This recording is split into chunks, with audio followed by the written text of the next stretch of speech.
हाँ तो दोस्तों, मैं अमित कुमार।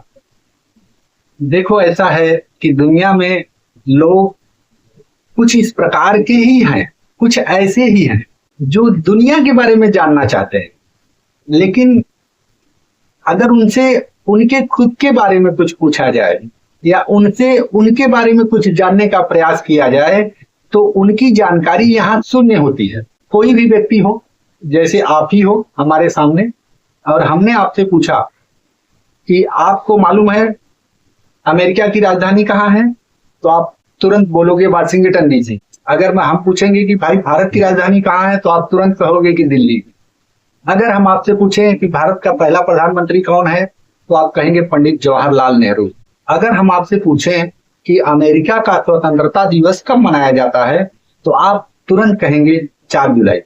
देखो, मनुष्य के पास समाज की, बाहरी दुनिया की इतनी बड़ी जानकारी है कि कुछ भी पूछो, चांद के बारे में भी पूछो तो मनुष्य तुरंत बता देगा। अगर सूरज के बारे में पूछो तो फिर भी बता देगा कि इसमें हीलियम गैस है, फलाना गैस है, ढिमका गैस। लेकिन अगर उसी आदमी से पूछा जाए कि तुम्हारी क्या उम्र है, तो वह बोलेगा कि 30 साल।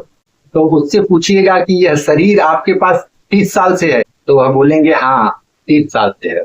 तो आपको ये सब जानकारी है। अब दूसरे शब्दों में, अगर किसी व्यक्ति से यह पूछा जाए कि उसका यह शरीर, जो बॉडी उसकी दिखाई दे रही है, किस मटेरियल से मिलकर बनी है। यह जो बॉडी दिखाई दे रही है, यह हमारा हाथ है, मुंह है, सर है, सब दिखाई दे रहा है, यह किस मटेरियल से मिलकर बना है। आखिर ऐसा क्या मटेरियल है जिससे इस बॉडी का निर्माण हुआ है, तो बहुत से लोग नहीं बता पाएंगे। उनको दुनिया का ज्ञान है, लेकिन अपने आप का ज्ञान अभी नहीं हुआ है। हम और हमारी मनुष्य और मनुष्य की फितरत दुनिया के बारे में जानना चाहती है, अपने बारे में कुछ नहीं। अगर कोई थोड़ा जानकार आएगा भी, अगर उससे पूछा जाए कि भाई ये शरीर किस चीज से बनी है, तो वह बोलेगा कि यह शरीर 5 तत्वों से मिलकर बना है। अग्नि तत्व, वायु तत्व, जल तत्व, आकाश तत्व और पृथ्वी तत्व। इन तत्वों से इस शरीर का निर्माण हुआ है। हाँ ठीक है, माना जा सकता है, इन बातों को नंबर दिया जा सकता है, परंतु यह सत्य नहीं। शरीर का निर्माण 24 तत्वों से हुआ है। मनुष्य के शरीर में 5 ज्ञानेंद्रियां हैं, जिससे मनुष्य को ज्ञान का बोध होता है। 5 कर्मेंद्रियां हैं, जिससे मनुष्य कार्य करता है। पंचभूत हैं और 5 उसकी तन्मात्राएं हैं। मन है, बुद्धि है, अहंकार है, और 24वां तत्व है आत्मा। आत्मा जो परमात्मा का अंश है।